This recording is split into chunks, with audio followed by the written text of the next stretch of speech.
Vous savez, moi, j'ai vécu ma vie en grande partie, pour longtemps d'ailleurs, en République démocratique du Congo. Et j'ai eu le privilège d'être à un moment donné faisant partie de scouts, chef scout.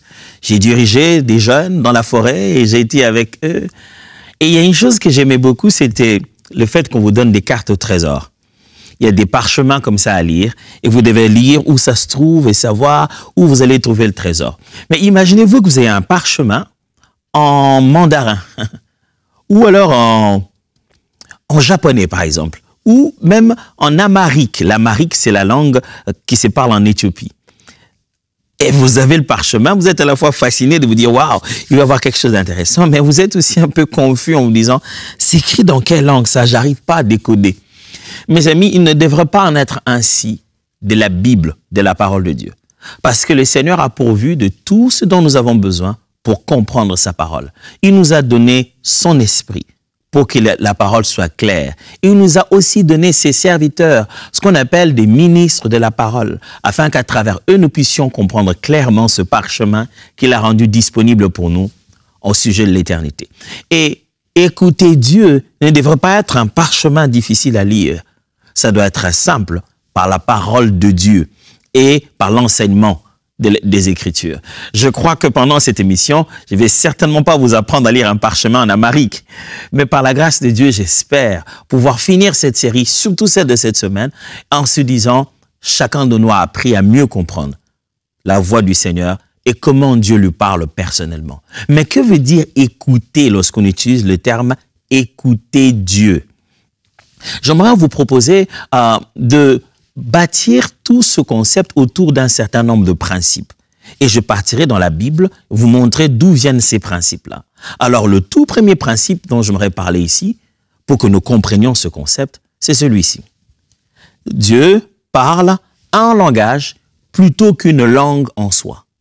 Dieu parle un langage plutôt qu'une langue en soi. Quand on dit « écouter », mes amis, on a tendance à penser à nos oreilles.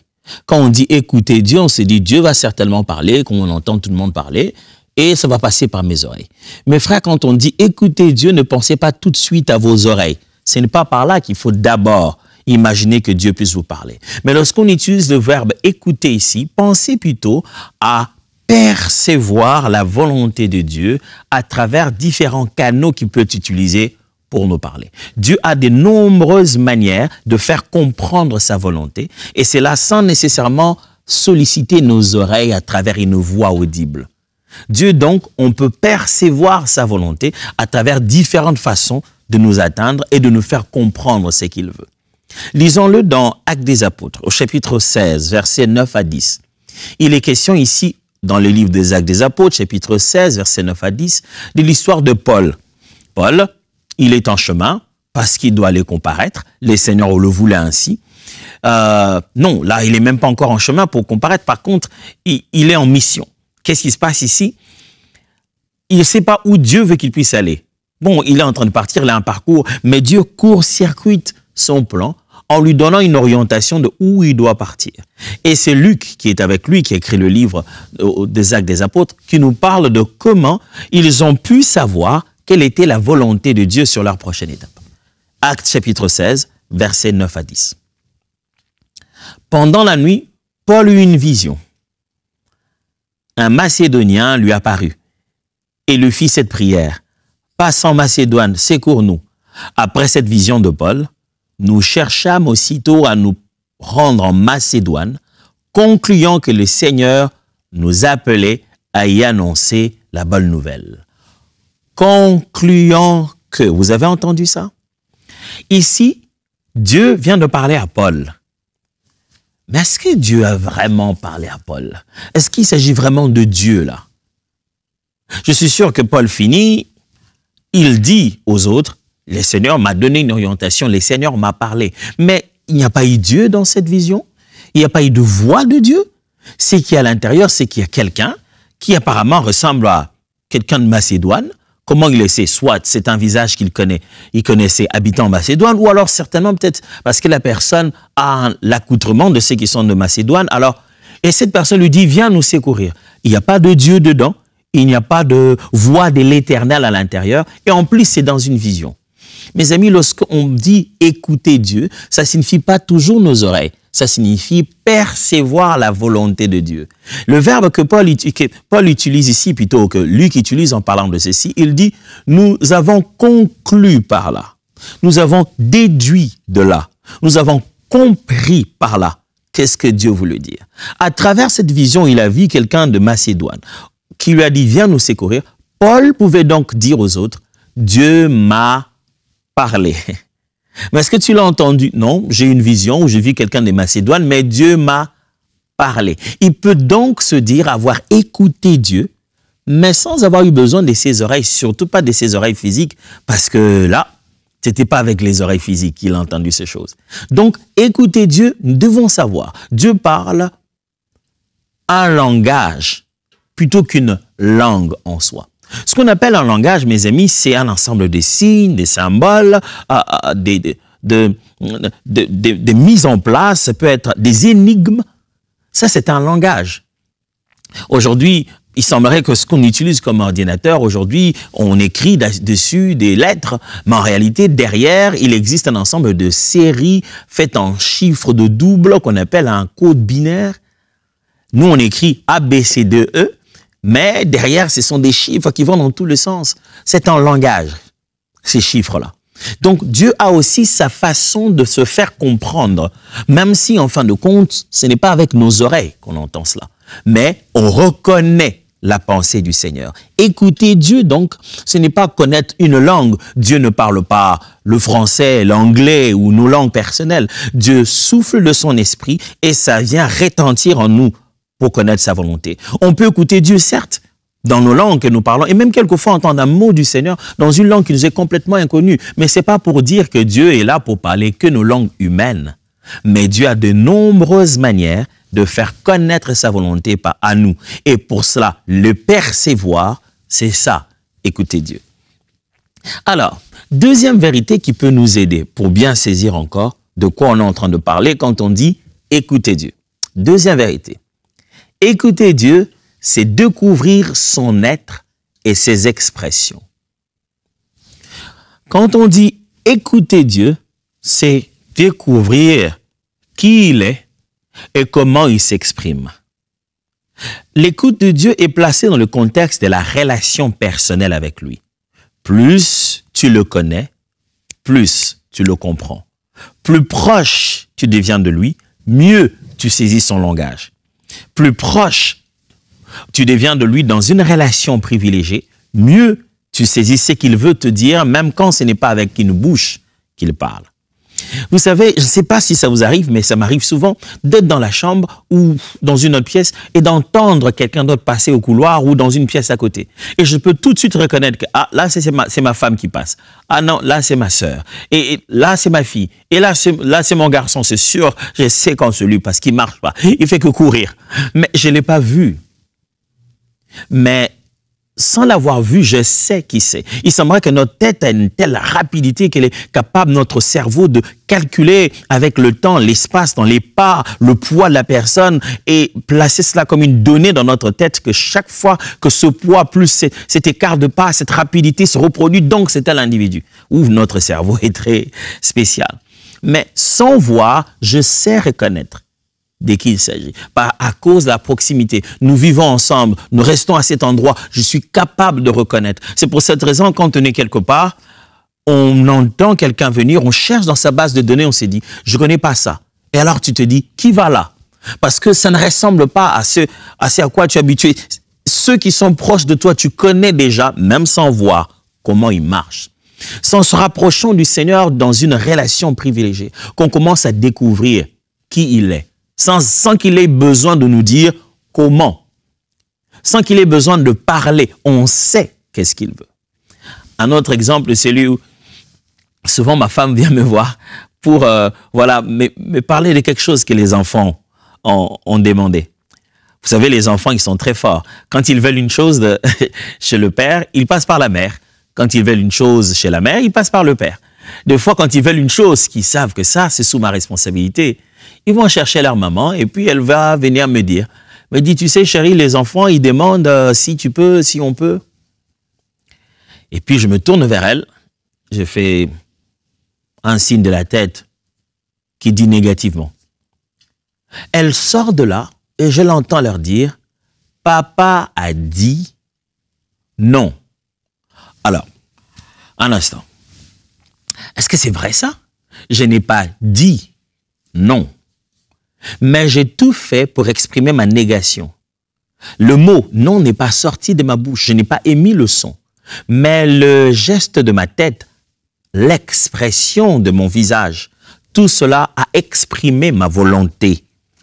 Et ma femme, en sortant de là, elle est convaincue, elle sait que ma volonté sur ce sujet, elle est négative. J'ai dit non.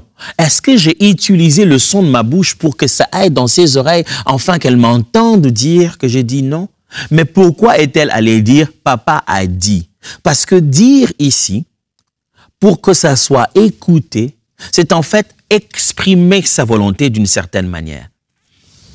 Mais il y a des fois aussi où, avant je ne savais pas, avec les temps j'ai appris.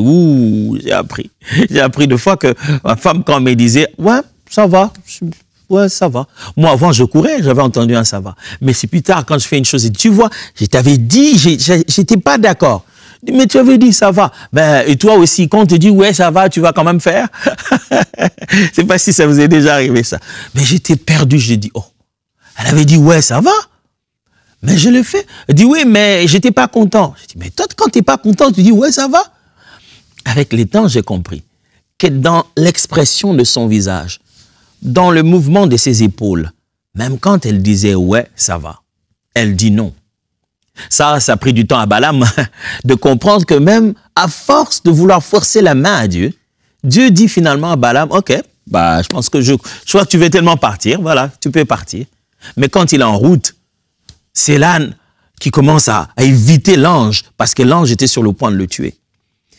Si on veut comprendre quelle est la volonté de Dieu, on veut dire qu'on a écouté Dieu, il en va d'une relation que l'on bâtit avec lui. On est alors capable de reconnaître sa volonté, même dans le silence. Parce que vous le savez, de fois même quand Dieu se tait, il parle. De fois, le fait de se taire, c'est déjà un message de sa part. Et c'est la proximité d'avec lui, dans la prière, dans la connaissance de sa parole, qui vous permet de saisir ce langage-là et de comprendre les différentes formes d'expression.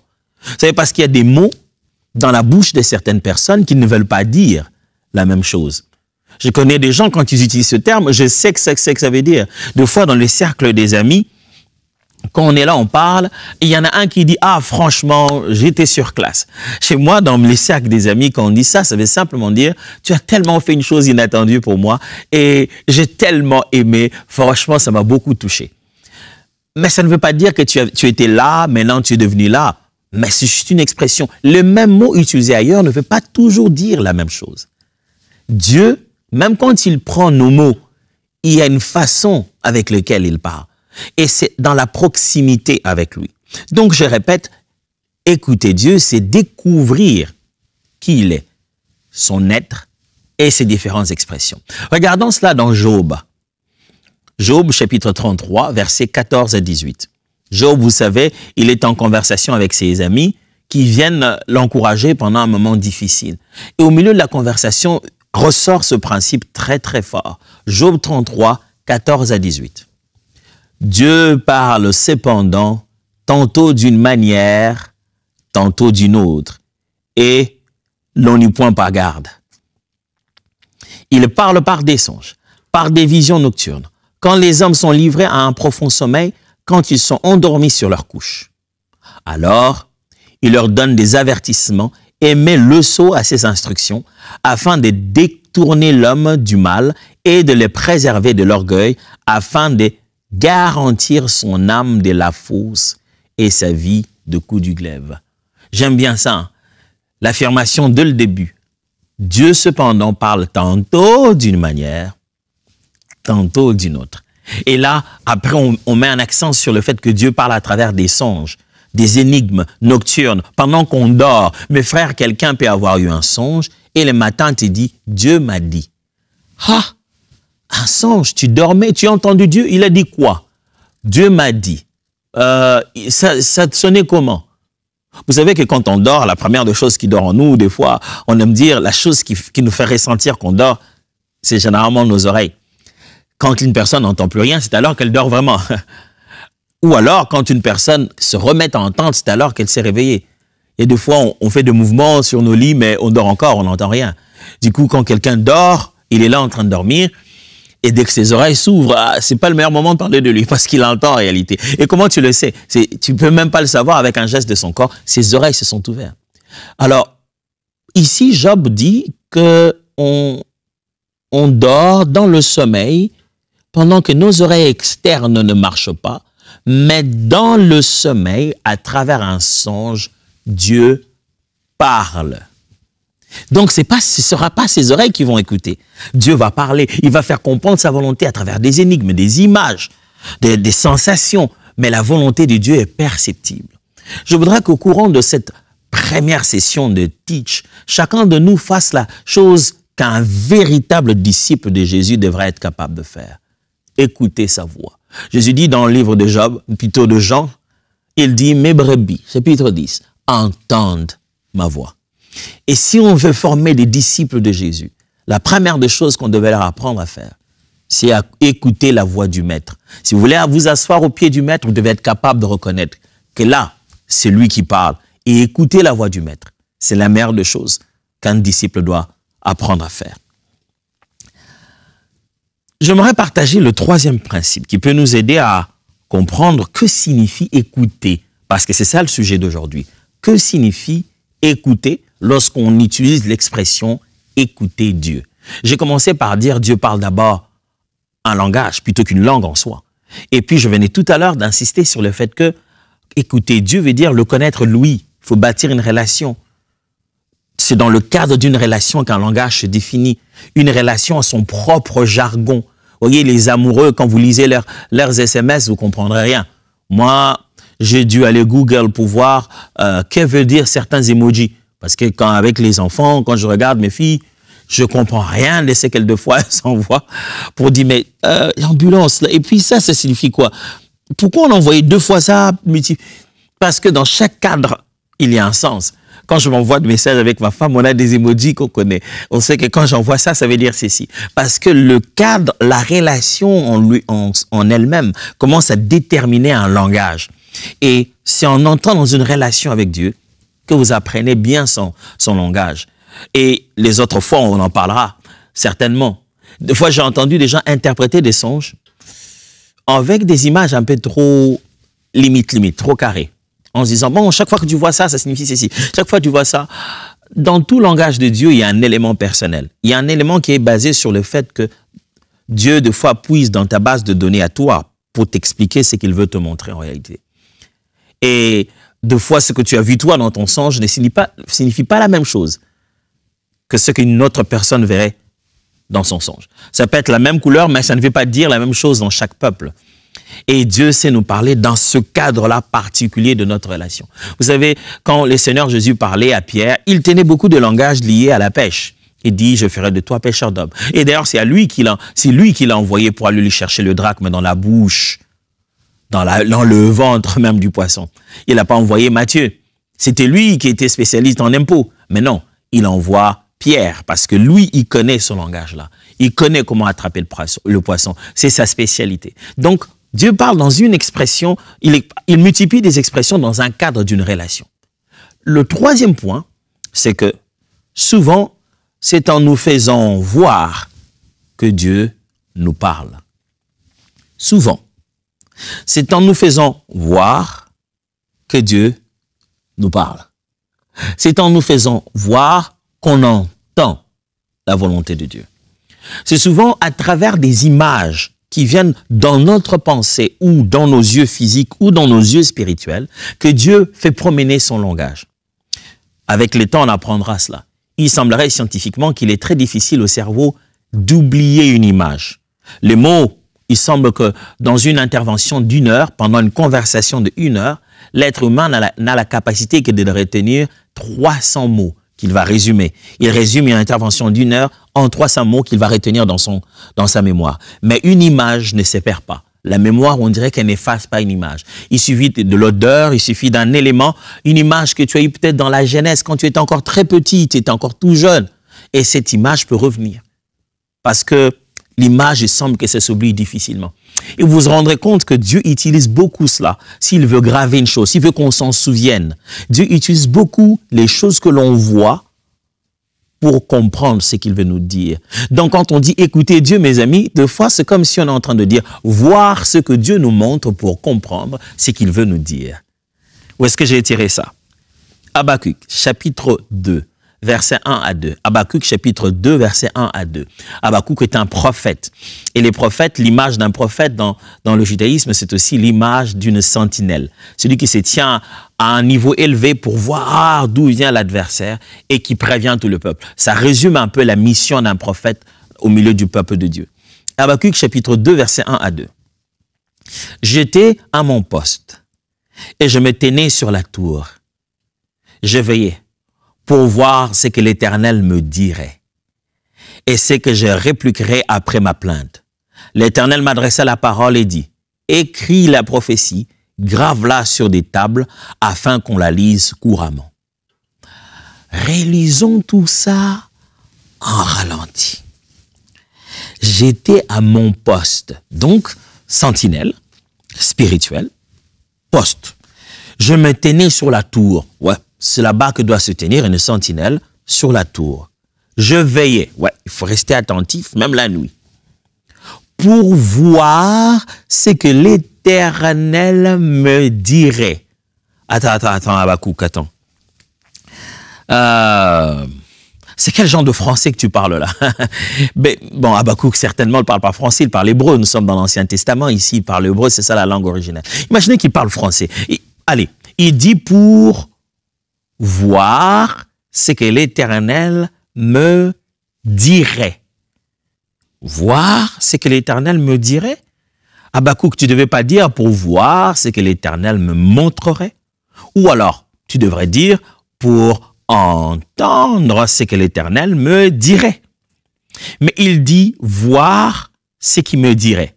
Dans le langage de ce texte, on est en train de fusionner et de trouver qu'en réalité, il existe une corrélation entre le verbe entendre et le verbe voir. Du reste, en hébreu, cette corrélation existe. Le participe présent de l'un et le participe passé de l'un et l'infinitif de l'autre.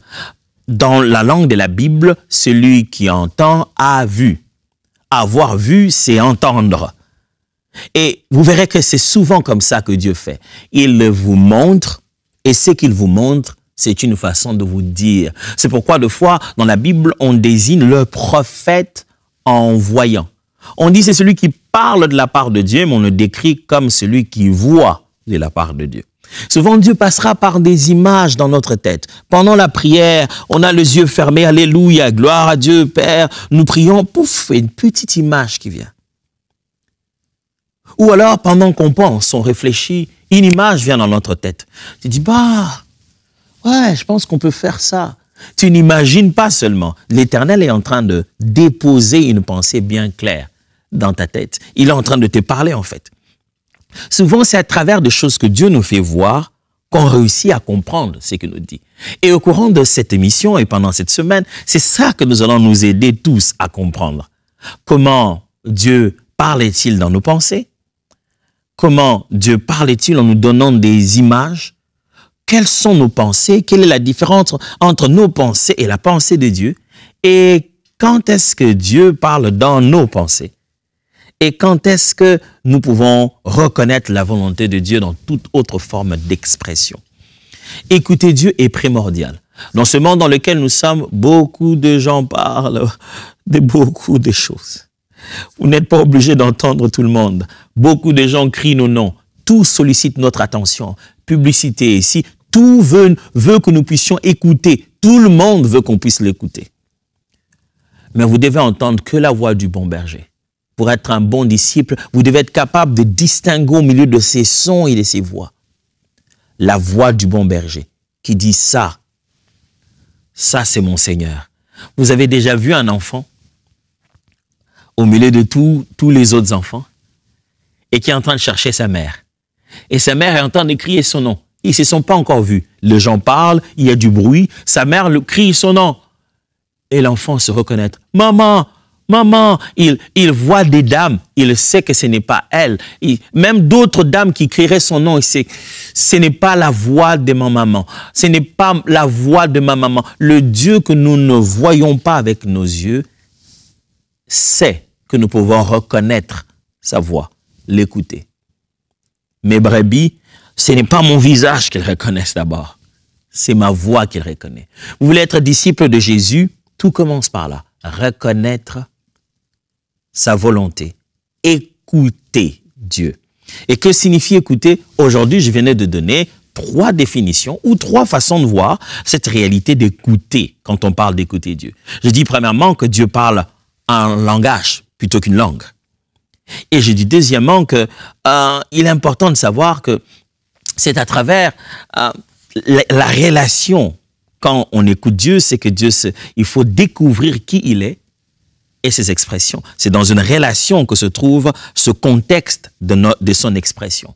Et troisièmement, je dis, souvent c'est à travers ce que Dieu nous montre que Dieu nous parle. Si vous avez entendu tout ce que j'ai dit aujourd'hui et vous avez pensé que ça va être intéressant, alors restez chaque jour ici sur MCI parce que désormais Teach a commencé. Cette émission qui est centrée sur le discipulat, faire de vous des disciples de Jésus-Christ. Je suis si content que nous ayons commencé enfin et demain, nous allons continuer cette émission toujours centrée sur comment écouter Dieu. Cette fois-ci, de quoi nous allons parler demain? Eh bien, on va commencer à se poser la question déjà, pourquoi Dieu parle? Et il veut quoi? Pourquoi il parle? Et ça, c'est déjà demain, toujours dans Teach. Entre-temps, let's teach. Grandissons ensemble. Dieu vous bénisse.